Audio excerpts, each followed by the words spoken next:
The web reality world is not dead, and we're talking about three shows this week. Our top shots come from A Flavor and how Bobby committed insurance fraud. Our tearjerkers travel over to the scene ATL. Loose screws come all the way from Pop the Balloon or Find Queer Love. And our employees of the week really clocked in.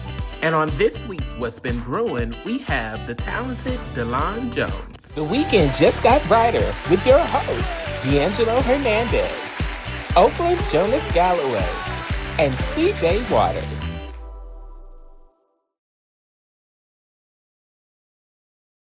Welcome and welcome back, everybody. This is the morning after, the one and only web reality morning show. We're happy to be here, and we're so happy to have you back with us. Now, before I dive into this week's spicy and hot menu, I just want to say that if anyone here or anyone out there watching thought that the web reality world was dead, the web reality world was dry, I'm not sure what you guys are seeing. Because preparing for the show this week, there were so many shows that we had to look at that we couldn't fit everybody into the tiers. We could only cover 3 shows this week, but just trust and believe that we're looking at everybody. Now, we're going to get into that just a little bit more later on in the show.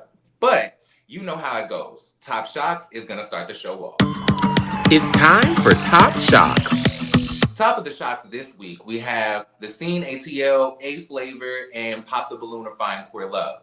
Now starting this off, we're going to go with Delon from the Scene ATL and him mentioning a project that he had with Bando Kane that he mentioned was probably never gonna see the light of day. But I want to get into a clip really quick so you guys can see specifically what I'm talking about. I have met Bando. We have worked together on a project before that probably will never see the light of day. But you know, the history is definitely there. So it's gonna be So, D'Angelo, I know that Delon is our interview this week in your What's Been Brewing segment. So, can you give us a little bit of insight on what's going on with that, or if he spills on what we're going to be seeing?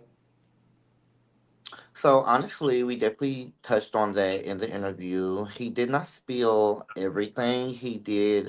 It definitely gave there some backstory to it. He said that he can't let us know right now, but he will definitely come back on once the season is finished airing. So maybe we get to hear it a little bit more and get to see what exactly the project was and why it didn't come out. Okay, I feel you on that. CJ, what was your reaction to hearing this in the confessional? My reaction was the light of day part. I'm like, wow, the light of day. What about the night?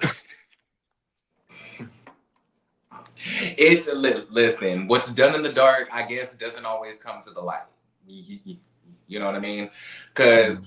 that we never gonna see it sounded pretty final, but I'm gonna keep my fingers crossed to at least figure out what the project was that we're never gonna see. But keeping on the Scene ATL, can we talk a little bit about the shock and, well, the shock for me when it comes to all of the mysteries surrounding Scotty and Bando's relationship from all directions? I want to start with CJ on this. What was your reaction to this episode, and what did you make of how they presented Scotty and Bando's situation? So now I was actually kind of thinking about this too. So their relationship, I'm not gonna say too much about it. I just want to see how it's gonna play out. But what I am gonna say is that if Bando doesn't want Scotty, then he just needs to say that, so therefore they can go their separate ways and go on their own journeys. Mm-hmm. What makes you think he doesn't want them? Oh, good question. What makes me think Or is what was shown on the episode that you got your conclusion? okay. To be honest, it was just the stuff that he was saying when he was talking to Carl, and I kind of I was kind of a little worried about that. Like, is he really being honest about it, or you know? There was a lot that I was worried about, but I'll get into that. D'Angelo, what was your reception to all of that? You know, I love Black Love, so I'm just hoping that it works out if they are actually talking. Um, it's giving friend for me. But that's me personally, maybe you guys got something else. But it's giving friend to me. I think he enjoys his company, but I don't think he wants to explore anything further than that. I have no clue what's happening with either one of them. I don't understand why this is such a thing to anybody else because I don't think they know they have no clue what they're doing. And they're saying that they're friends, but they're kissing in scenes, and it's just a lot going on. And I don't understand. Here's the thing. The whole scene that they did together felt really like self-produced, and it felt like they were trying to get ahead of the narrative that was going to be presented for them for the season and tell us what was going on with them. But it left me with more questions. It told me nothing. It explained nothing. It clarified and cleared up absolutely zero. I don't know what's going on. I'm even more confused, which also spiked my interest when it came to JT being so interested in this because I didn't understand why she's so invested in their relationship when she don't like Bando, and Scotty made it very clear that he don't know her like that. So I'm gonna get into that just a little bit more later, but something about that isn't right. I'm gonna wait to see how this develops more in the season, but my initial reception is there's a whole lot going on in this buttermilk and none of it is clean. Okay? None of it's clean, and there's a couple liars from what I hear. Uh, well, I'm glad you said that there was more than one. Words on the Um, curve if the girls are lying. Speaking of lying, can we talk about A Flavor for a second?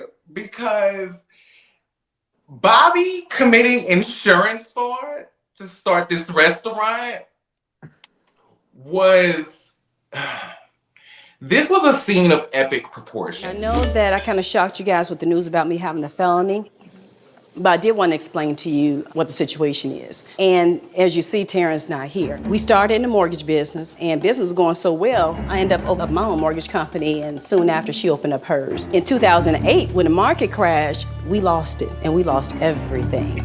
And so she brought to me an idea, which was some mortgage fraud. And I agreed to it.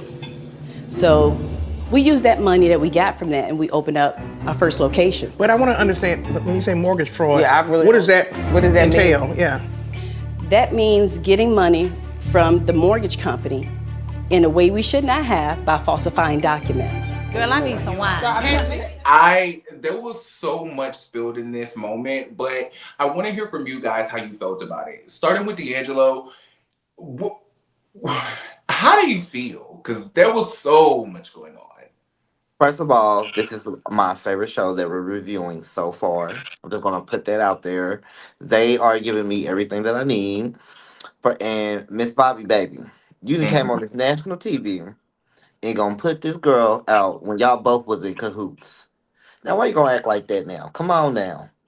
They both was in cahoots and they both committed that fraud, and she gonna run her ass down there to the feds and gonna try to tell on her so she ain't get no sentence. And you see, all she got was some parole. Girl, you know better. But go ahead though. I'm loving the show. CJ, what were your thoughts? I honestly felt that was very low down. Mm. Because, girl, why would you do that? Why? Just why? You should have just let her dug up her own grave if that was the case. But, hey, I guess she got to do what she got to do. She knew she was going down too. I honestly wondered why Taryn wasn't there. There's no shade. I wondered why Taryn wasn't there because she the one that brought the fraud to the table that Bobby admittedly agreed to doing. She said she brought her to the mortgage fraud and she willingly did it. Okay, kudos to you. But why was this lady not there?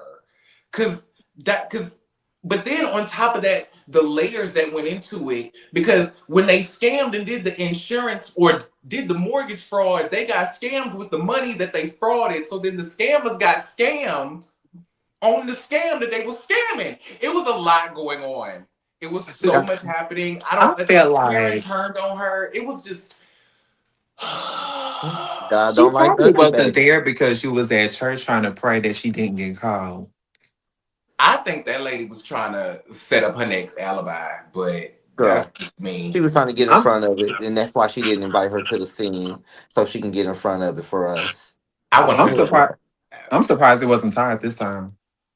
Listen, Very Ty couldn't surprised. even set this one up. Okay. They did that one. listen.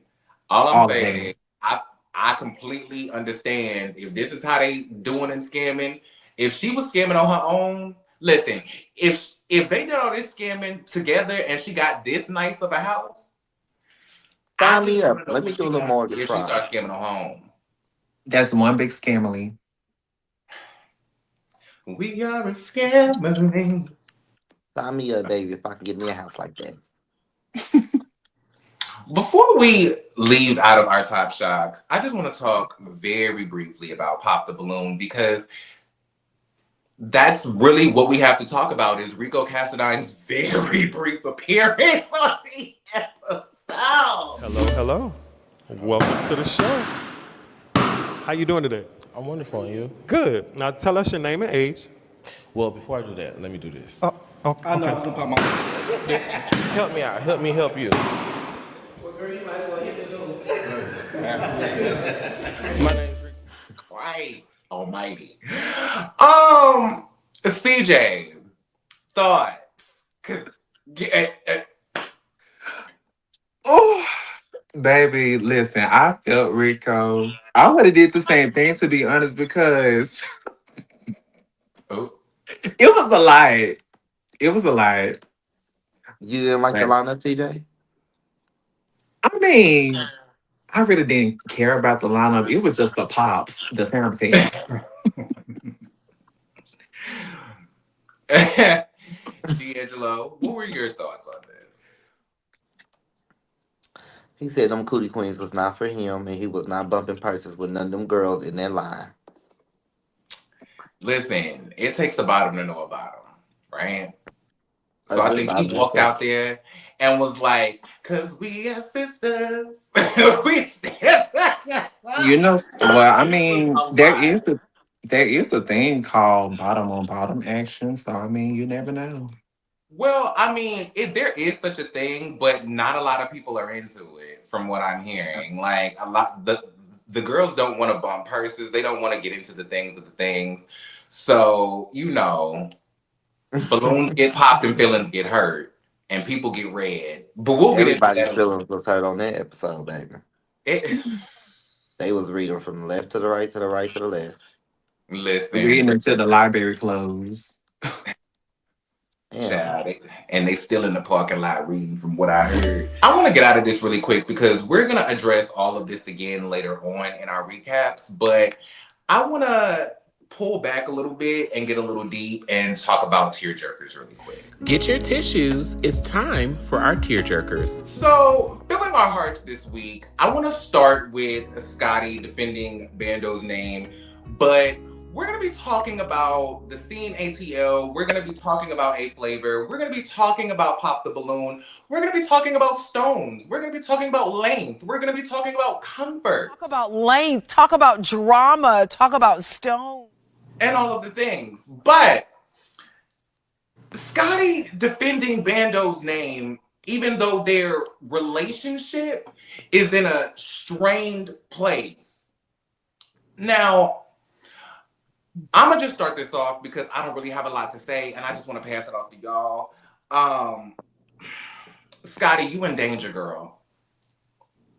I just want to let you know this right now. And I'm not saying Bando is out to get you or that he is a cloud chaser or an opportunist. But what I will say is that when I've seen this dynamic of people defending they man, don't talk about my man, even though you said that ain't your man, but you kissing him like that's your man. This never turns out well for nobody who puts themselves in this position. Listen, I know it's filmed already and there's nothing we can do, but watch this back and we'll revisit this later.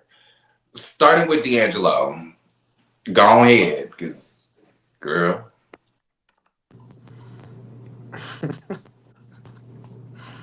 Yeah. He's very much in danger.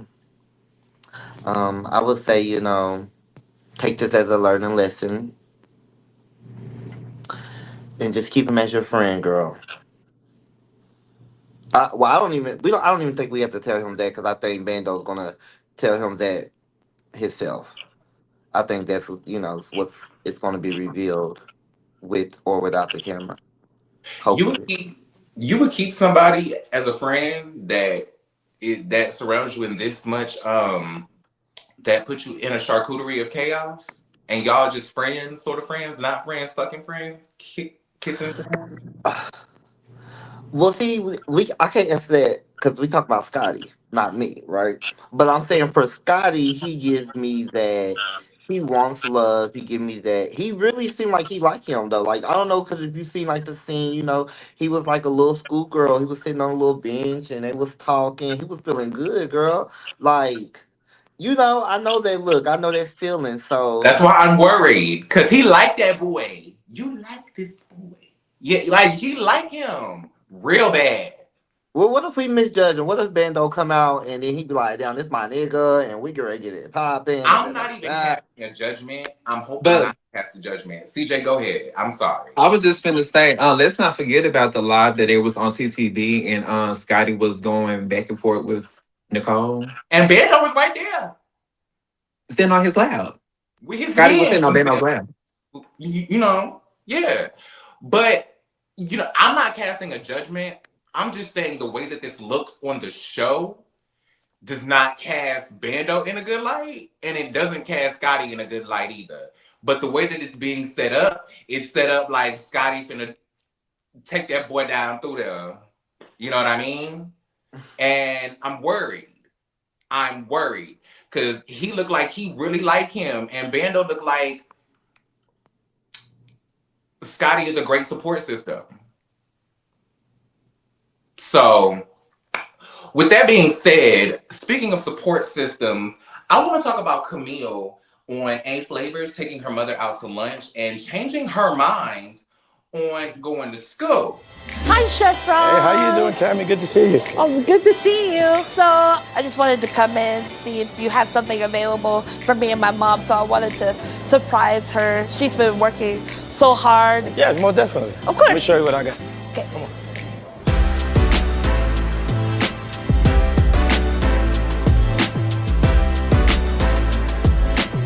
She wanted to treat me, but she also wanted to discuss some things, a lot of things. Oh, I'm nervous. So what's this all about? This is very nice, by the way. Thank you very much. I wanted to talk to you about school. Right now? In the store. School in the store. Yes. Already. You just gonna hit me with it just like that. I changed my mind. Instead of school, I want to work at the store. Why? Okay.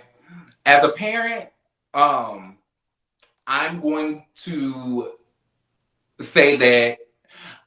say what Joan Rivers said about her daughter Melissa joining the entertainment industry. I'm supportive yet not encouraging. CJ, your thoughts?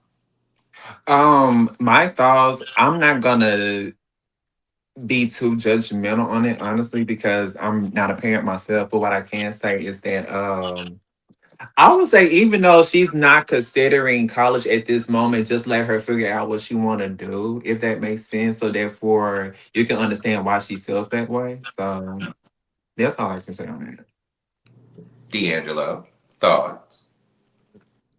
Definitely. First, I'm not a parent, so my view may be a little different. But for me, I will push schooling. I Mhm. understand she definitely want to take over the business, especially when she broke it down and explained like she want to take care of it because she's been watching her ever since she got sick. So that kind of touched my heart a little bit because even though right she's on the spectrum or she has autism, she still sees, you know what I mean, like she sees her mom in pain, she sees her mom going through different things, and she want to take that burden off of her. So that also made me feel really good. It kind of teared me up a little bit, but I think that if she continued watching her mom, she probably really could run the business, and I think that's why her mom is open to the idea because she sees that in her daughter. I want to mention a little bit of something about Bobby and the Tearjerkers too, because when that lady got to spilling all her tea about all her story, about all her felonies, about all her scamming.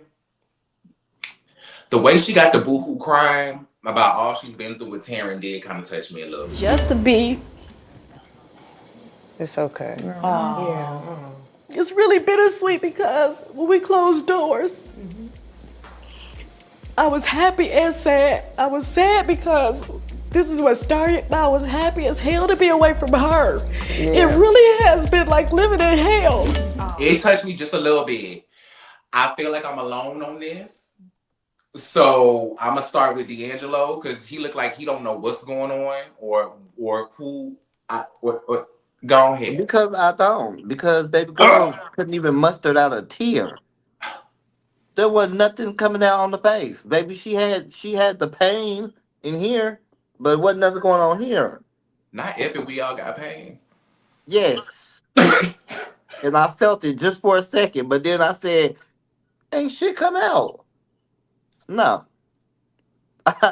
I'm sorry. CJ, your thoughts? She did not feel absolutely nothing but the air hitting her face. Oh, all right. I've been outvoted on this. I felt like, she felt something. I ain't see no tear either. I ain't gonna hold y'all. I ain't see no tear either. I ain't gonna cap. But She could have at least hit us with the canvas. I felt my little, mini vibe. At least gave her a hug or something. I felt for her. Touch her hand. Pray for her. Something. But she had the audacity to spill this girl Tina man. Listen, I'm Buddhist, so I'll throw a Nam-yo hold down her Reikio. But moving on. We're going to scoot on down to the pop the balloons real quick right before we get into our next part of this recap. And I want to talk about Almond. I think he was the first Bachelor on the Pop the Balloon episode and how he started this episode off so well and then crashed and burned so subsequently after. I honestly felt like he pulled the Uno reverse card when he did that because I was like, I mean, he was doing okay, but then all of a sudden it just went left. Well, I ain't gonna say it went just left, but it made 3 lefts. A whole circle, basically. That is a hootenanny, child. D'Angelo, how did you enjoy Almond on Pop the Balloon? So initially it gave like he really came on there like wanted to like kind of date somebody, see what's up, right? But then he was like, "Oh yeah, I just want to have some fun, I just want to chill," or something on the line of those bases, right? And then I kind of it kind of lost me, and I was like, "Okay, no."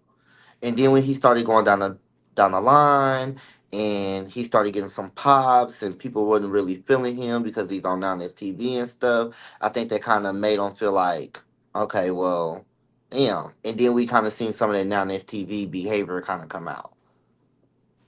I can agree. It was such a crash and burn for me because when he initially came onto the episode, he started off almost making it into my employee of the week. He was this close to making it my employee of the week because he started off the episode not popping any balloons based off of looks. I really commended that. I was like, oh, that's tea. Okay, there's some emotional intelligence. And then that's where it started and stopped. I got a question. From that moment on, it went to hell. I got a question. Wait, so he was on Now That's TV? Yeah, he's on Now That's TV. Mm-hmm. And he's how old again? 43. Yeah.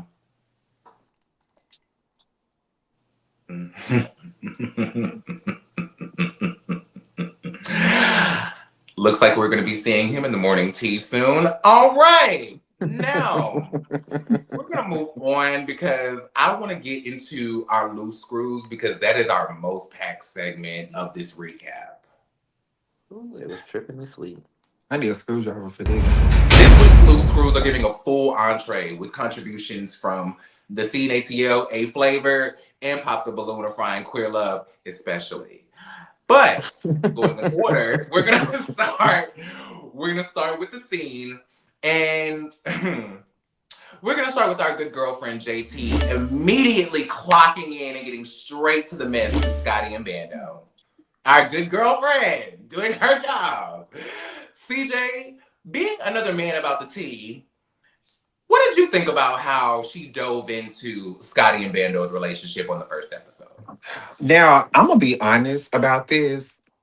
I felt like okay, it's okay to ask about the relationship, but at the same time, y'all just met for the first time in that scene. So I feel like she should have just waited maybe the second or third time they met. But the first time, it kind of gave you was trying to throw on a lot at him to get a reaction. But I might be wrong, but still, it's just something you don't ask somebody because you never know what type of mood he's in like during that time. So that's my opinion on that. I'm with you on that, D'Angelo. She was ready. I think she's coming. She want to be the breakout star.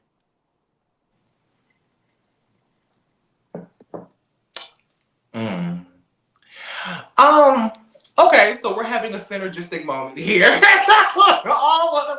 We're on one accord in this moment because what I'm gonna say about this is JT's approach is what gives her the reputation of being messy, right? She has this very gossip reporter. It's very Giselle Bryant, Real Housewives of Potomac energy. Where she's digging into everybody's business and don't really give a damn about your business. She just wants the tea. And it's that's just what it is for me. But wait, what? I said Tasha K. If it's done No, right, no shade. her It name is gave very much I'm not Tasha JT. gonna K. lie. Her name is JT. It From City, well, not from City Girls though. okay. She is not the city Cinderella, but we live for you nonetheless. I am going to pitch the question to you guys, though. Do you think? I'm just pitching this just for the sake of getting your opinions. Do you think that JT was asking these questions genuinely as Scotty's friend? Or do you think that she was just a girl getting some tea? D'Angelo, starting with you. I'm going to give her 50-50. I'm going to give her a little grace. So I think she's coming at it with a friend, but also she's coming to get the tea so she can run back and tell the other people in the scenes later on. CJ. I felt like it was both as well because it could be a balance. I mean, one part, yes, I honestly feel like she was messy for asking that, but at the same time, she could also be like this friend, showing genuine support and care. And just to make sure that he was like in the right headspace, if this is something that he wants, type thing. So that's what I kind of got from it, but still. Okay. Okay. I'm willing to receive that there was a percentage of both. I'm not willing to receive that it was 50-50.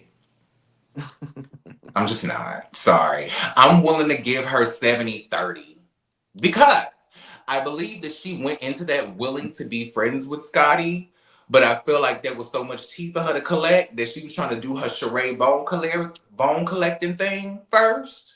And then she knew that the way to approach him was the overcast of I'm trying to be a friend because I wouldn't want anybody to, da da da da da and this da da da da da. But Scotty kept making it clear that like he don't know that lady. So it's like how much of a friend can you be to somebody that claim they don't know you? Like They went to school Nene, did together. you go to school with Phaedra or not? She It knew was her giving, brother. she was trying to be Beyonce, trying to support Kelly. I'm your girl. You're my girl. Don't you know that I love you? Okay. Speaking of knowing that you love somebody, that was a perfect segue that has nothing to do with what I'm about to say, but it's a perfect segue nonetheless. Because I want to cut to a clip of K-Star in this scene saying that he had no knowledge of his ex's career as a photographer, yet they were in a full-blown relationship. Watch this real quick. It is day 2 of my rounds, and this one I had to make sure I was mentally prepared for. So today I'm meeting up with my ex-boyfriend, Mr. Henry, and I don't know, he's doing his photo shoot. I mean, I see he's doing his thing. So I don't know how us going to come off about him getting to get around people. I know James is a hothead. Henry James is his name. He's a little bit of a hothead. And I know he can be a little difficult at times, but I do see that he is in his modeling bag right now. He's starting his own new modeling agency, so I think he would be a perfect fit to go ahead and build this empire with somebody that can bring something to the table. Even though we didn't end on the best note, we have talked it out and we are in a better place now. So I feel like let's do some business together now that we are in a place where we can get along. So this left me with nothing but questions, but I want to get you guys' perceptions on what you guys saw. Starting with CJ, how did you feel about this whole interaction between K-Star and his ex-boyfriend? So me and Carl, I'm gonna say this. I didn't know that him and his ex were broken up because I do remember like 3 years ago, me and Carl was in a talk show panel called the Missy Monday, and it was under the Real Hot Boys Network. So, and both of them were together at the time, but I never knew that the ex was a photographer. But I'm glad to see that they're kind of sort of getting along. Well, yeah, from what I've seen in the scene, I feel like they are getting along as of for right now, but I just want to see how it's going to play out throughout the season. Okay. D'Angelo, what were your thoughts? I like that he putting his ex on, even though, their relationship ain't work out, whatever they got going on. He's still putting his ex on with his photographer business. It might have been something that's new for him and he didn't want to, explore that avenue, and he's giving him a platform to explore it on. And I love that. So Fair enough. I can appreciate you still, looking out for the homie. I mean, we ain't good, but we still good. I love that for you. yeah. What I needed to know, why was the ex's shirt buttoned all the way down to it was given. He was trying to show his body. I thought he was finna start singing. Maybe he was trying to show like his fashion, his own sense of fashion. Because there's some people out there that have Fashion that was almost about to fall off because the shirt was so open, it was hanging off his shirt. Like where was the fashion was about to fly away. Like let a good gust of wind come through there would have been no skin. What fashion? It's fashion. Well, the girl said he got a little six pack now. They say he got a little 6-pack now. He was trying to show it now. I mean, that's great. Show off your body progress. I just didn't feel like this was the time nor the place to do it, nor was it the outfit. Because I was like, what was... Anyway, this ain't toasted, so we're going to move on. I want to talk about A Flavor really quick.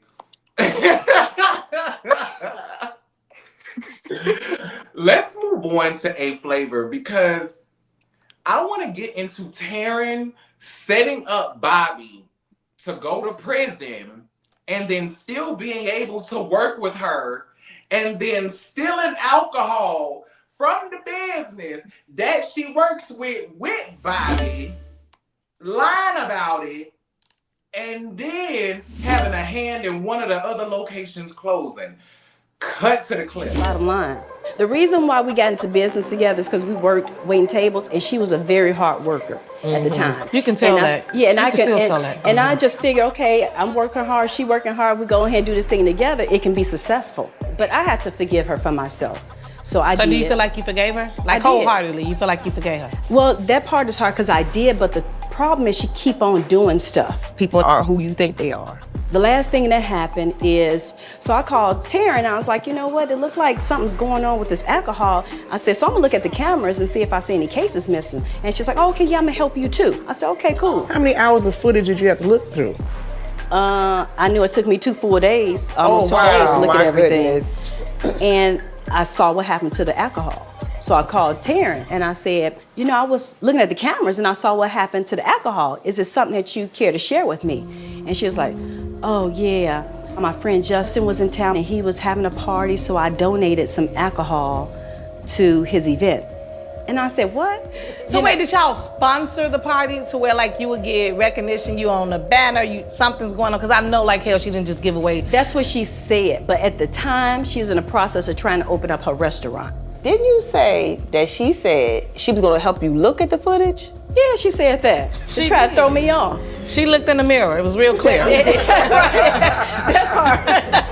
We were in so much debt we couldn't afford to make those payments that we did the mortgage fraud on, and so we got behind, and then the feds started following us. Oh, geez. And so Taryn went to go talk to the feds in Chicago. What the hell? But our thing is we were supposed to stick together. And then when she came back, I was like, well, what'd y'all talk about? She's like, well, you know, it happened so long ago, I just told him I didn't remember. You know, it happened like 5 years ago. Next thing I know, I was indicted. Oh, So my God. My God, today, in hell, this chapter. I'm sorry. CJ, what were your thoughts? Start us off. Okay. I'm a little confused. So she did what, and she did 3 other crimes, right? And is this what I'm listening to? Listen, the way that I took notes during this, right? I pulled out my big ass pencil like Sapphire from Baddies, and I was really in it. Because there was so much coming out. Mind you, she set this lady up to go to prison because Taryn is the one that brought her the scam with the mortgage fraud, right? Allegedly. Allegedly. Thank you. We're going to say allegedly. Let me write. Okay, she set her up. She set the lady up to go to prison. Came off of that. Nobody actually went to prison. Thank God the lady got a good gift of gab and she talked herself out of it. But she still went into business with the lady and opened up restaurants because the money that they had scammed from the mortgage fraud is what they used to open up the first location of the restaurant that she is now stealing alcohol from. Jail. And not telling nobody what's going on. Right? Okay. That's all I gotta say on it. Jail. She also now wait a minute, I ain't done. Now we got more charges. Now she also lied about the theft of the alcohol. She also lied about the theft of the alcohol because you know how Lied the alcohol. So she lied. Because I'm not calling this lady a crackhead, but you know how crackheads be like, they will steal your shit, go pawn it, and then help you look for it. She's not a crackhead. She might not be a crackhead, but she is a pending criminal. But she's a criminal because that lady literally sat there and said that I will help you run these cameras back, knowing she knew what happened to this alcohol. You stole the alcohol, then you lied on somebody trying to set them up to go to prison. Oh, girl. She borrowed the alcohol. It's her business too. But you still got to talk to your business partner. I'm not going to go and take something that could have been sold or that's supposed to be sold Bobby in our business. Bobby ain't talking to her about everything. Huh? Bobby, I know for sure ain't talking to her about everything. Because as you see, she couldn't even talk to her in front of the other girls. So it's given to Wanda Braxton. So what you feel? Yes. We're going to move on because Pop the Balloon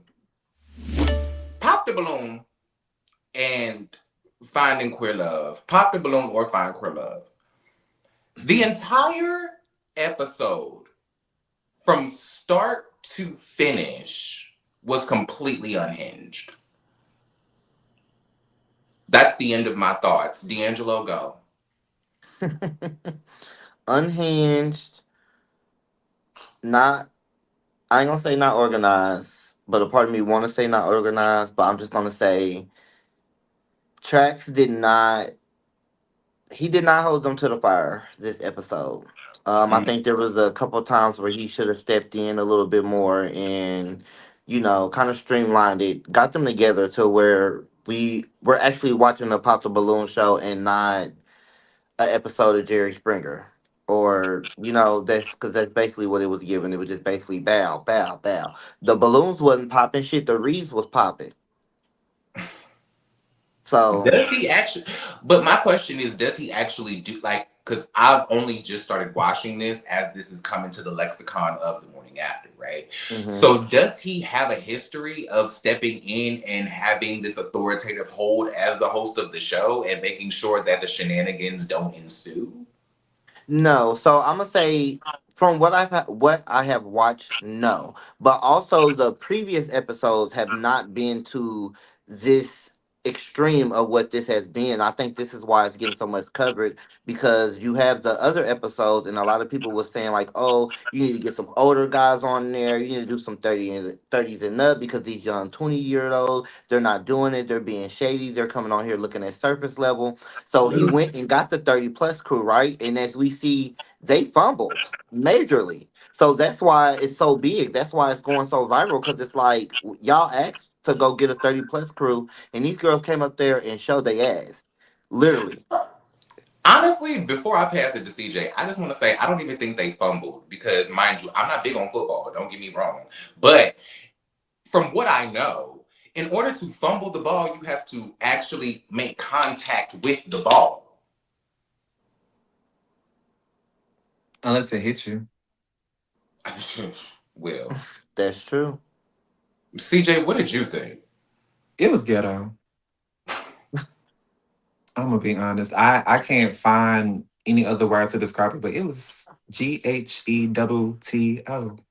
Ooh, this white refrigerator. Oh, okay, the ghetto.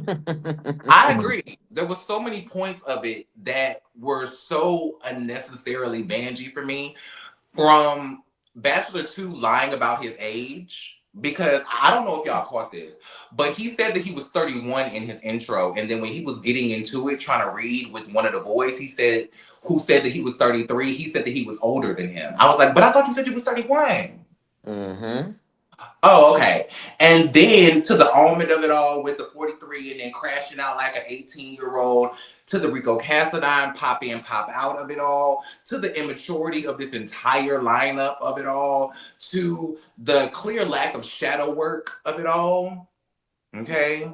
Wait, hold on. Wait. Because we gotta pinpoint one person, and I don't want to pick on him. Dino. Who Dino. with The the boy Brian thing? Riggs.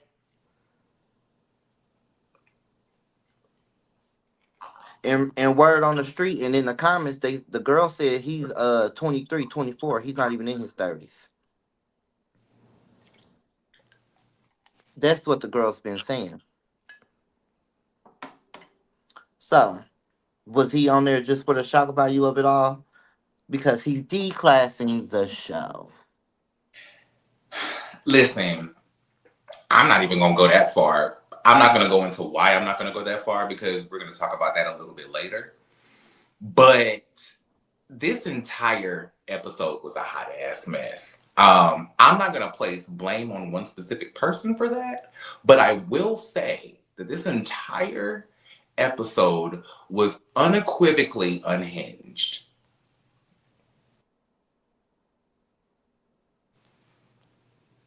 Moving on. We're going to get into the people who shine this week, and let's talk about the employees. Shining in our winner circle, I want to talk first to K-Star and JT, the executive producers and the CEO of the Scene ATL and the network that it's airing on Stylish TV for airing their first episode successfully. Kudos to you guys. We are happy to see it.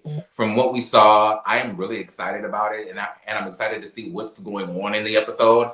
I am curious to see how much of this season is going to be surrounded by Scotty and Bando and a situation or relationship that they don't even call a situation or relationship because they don't know what the fuck they doing. So how can they tell other people what they is and ain't doing? Later. But Shout out to y'all because y'all y'all got me talking this episode. Y'all really gave me a lot to work with, and I appreciate y'all. I also want to give it up to Shima from A Flavor and Baltimore Seafood being honored as one of the longest running Black businesses in Atlanta. That is astronomical work for me. That's, ma'am, that is incredible. But I want to pinpoint something she specifically said in it that inspired me. She said that she was happy to be honored for her work and not who she knows.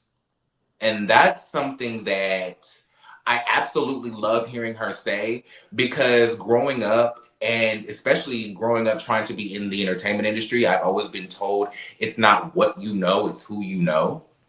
And so I've always felt like there's always going to be a devalue on my work because I may not know this person or that person or be willing to sleep with this person or that person. You know what I mean? So hearing her say that she's accomplished so much in her career based on her hard earned, moment, that took me out. What were you guys' reception to this? Starting with D'Angelo. Um, like you said, I definitely want to congratulate her for being, the longest running business going on in Atlanta, because it is a heavy market there. Um, but in regards to, I actually like her, so I don't think she can do no wrong for me. She's actually one of my favorites on the show, and I don't care. You can call me biased, but personally, don't think she can do anything wrong. I mean, that's fair to have a bias. Keisha's my bias, and no shade. I love a woman with pimp energy. No shade. Definitely pimp energy. Love her down. CJ, what were your thoughts about Shima getting this honor? I actually felt the same way. Whatever she's doing to protect her peace and making sure everything's going right, keep doing it. Mm-hmm. Hmm. Facts. Well, fair enough. I want to close out the employee of the week and subsequently close out our recaps of the week with Pop the Balloon. And I want to give it to Trax for doing a 30 plus edition of Pop the Balloon. Regardless of if it was a D'Angelo, stop. Hello, please. Please. Be serious, y'all. I am. As you would say, be serious. No, seriously. Shout out to you for actually doing a 30 plus episode, even if it was a hot fucking mess. I appreciate you willing to expand the themes of your episodes and going and giving different spotlights of the community shine. Um, I would fire your casting director, but I appreciate you giving the 30 plus year olds this moment. Because as somebody who's in their mid 30s trying to date, this just showed me everything I should not be doing when I'm outside. CJ, thoughts? I agree with you on that. Fire the person who's casting the people. Ooh, the way that show went, I'm still standing on what I said, Kat. But yeah. D'Angelo? He don't have to fire him. Just pull him in the office and talk to him.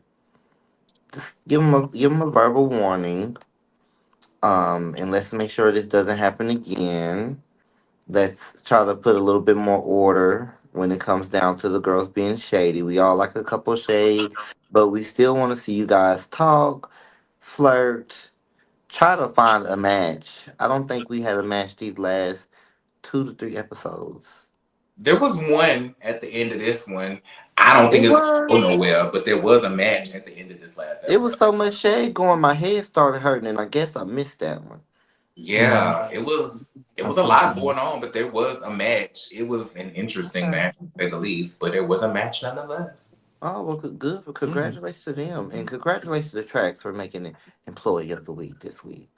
Yeah, Yeah, that's good. So, come on, y'all, don't leave them hanging. Give fair us some. enough. Well, with that being said, this is our recaps for the week.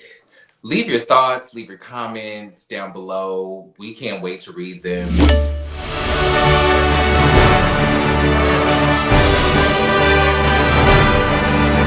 This week's honourable mentions are awarded to JT for seemingly being classist about James being included in a group of creatives because he does OnlyFans. Shima Fulton is also an honourable mention for accidentally sheltering her daughter out of protection and nurturing great intentions, but she may have missed the mark. We appreciate you both, and we can't wait to see more of you on your respective shows.